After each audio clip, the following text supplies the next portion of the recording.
The report has stoked suspicions AARO is unable, or perhaps unwilling, to bring forward the truth about the government's activities concerning UAPs. I'm disturbed that AARO itself lacks transparency. Even its budget is kept from the public. So if there is no there, then why are we spending money on it, and by how much? Why the secrecy if it's really no big deal and there's nothing there? Why hide it from the American people? Now, the All-Domain Anomaly Resolution Office, AARO, has reported hundreds of UAPs that remain, quote, uncharacterized and unattributed, and which, quote, appear to have demonstrated unusual flight characteristics or performance capabilities and require further analysis. This is our own AARO office. Now, we shouldn't prejudge what they might be.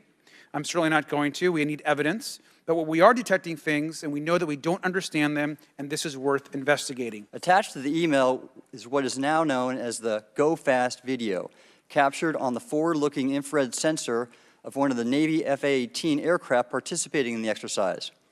The now declassified video showed an unidentified object exhibiting flight and structural characteristics unlike anything in our arsenal.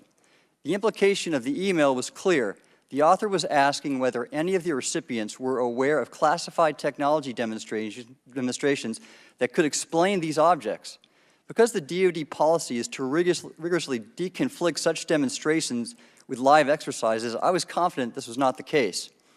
The very next day, that email disappeared from my account and those of the other recipients without explanation. Let me be clear.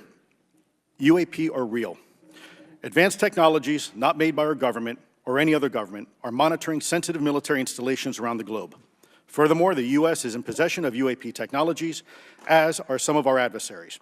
I believe we are in the midst of a multi-decade secretive arms race, one funded by misallocated taxpayer dollars and hidden from our elected representatives and oversight bodies. And since my reporting on this Immaculate Constellation last month, another source came forward who told me that they saw a roughly 13-minute-long, high-definition, full-color video of a white orb UAP coming out of the ocean approximately 20 miles off the coast of Kuwait. It was filmed from a helicopter. The vehicles we're talking about are performing in excess of 1,000, 2,000, 3,000 Gs. I think probably the vast majority of UAP are drones, experimental aircraft, weather conditions, which is, again, why I say if we review the data, I think we're going to discover a lot about things we weren't even thinking about. But there is a percentage that isn't. And looking into those anomalies is how discoveries will be made. Mr. Elizondo, based on your knowledge of UAP sightings, do you believe it's fair to say that they are especially common near nuclear sites? Yes, sir. Mr. Congressman, I absolutely am convinced of that, as are my colleagues inside the government.